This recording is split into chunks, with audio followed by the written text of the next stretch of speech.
Thank you, Mr. Chairman. Thank you, Mr. Administrator, for being here. I appreciate it.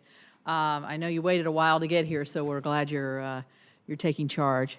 I wanted to ask you, you and I talked about the IV&V facility in Fairmont.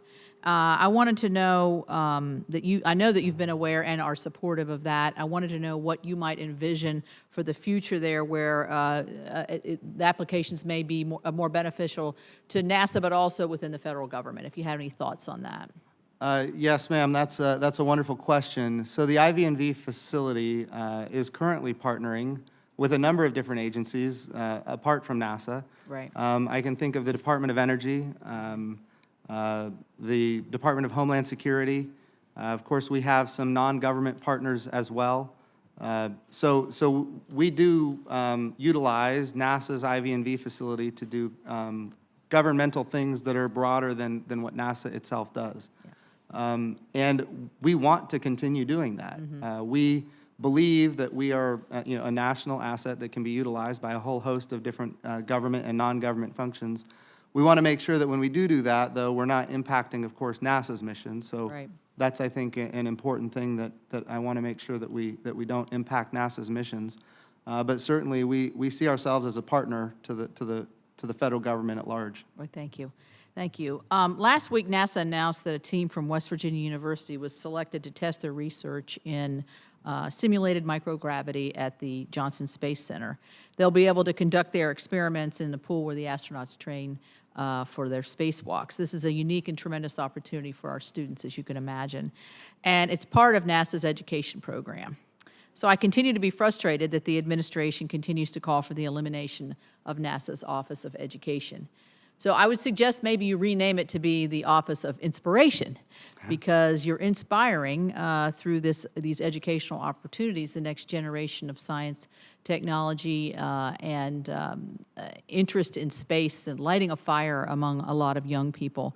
Will you work with me to continue to emphasize the importance of inspiring that next generation? And I didn't know if you had any comments on the elimination of the Office of Education. Yes, ma'am. We just had a long dialogue, and I know. Sorry. No, you're good. But so what's interesting is you mentioned renaming it the Office of Inspiration, and we've been moving that direction at the NASA headquarters, but calling it the Office of STEM Engagement. I think when we call it the Office of Education, people get this idea that we're duplicating services of maybe the Department of Education or other federal entities. But what we do believe is that, as you're aware, NASA has and is unmatched in the federal government in its ability to inspire young folks and change lives and create the next generation of scientists and engineers. Mm-hmm. NASA is exceptionally unique in that.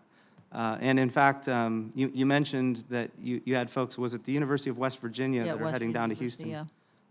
So the University of West Virginia has done amazing things with robotic return capabilities, right. Which all those technologies are eventually going to be used for a robotic return of material from the Martian surface. Right. And if I remember right, University of West Virginia won a massive a prize, mm-hmm. and this was done by your students, a prize, right. Of course, that leads to more and greater technologies for that activity, and it was about $750,000. That's correct. That's correct. And they are working on the West Virginia Robotic Technology Center. Yes. Is working on the Restore-L and working to refuel satellites in the low orbit.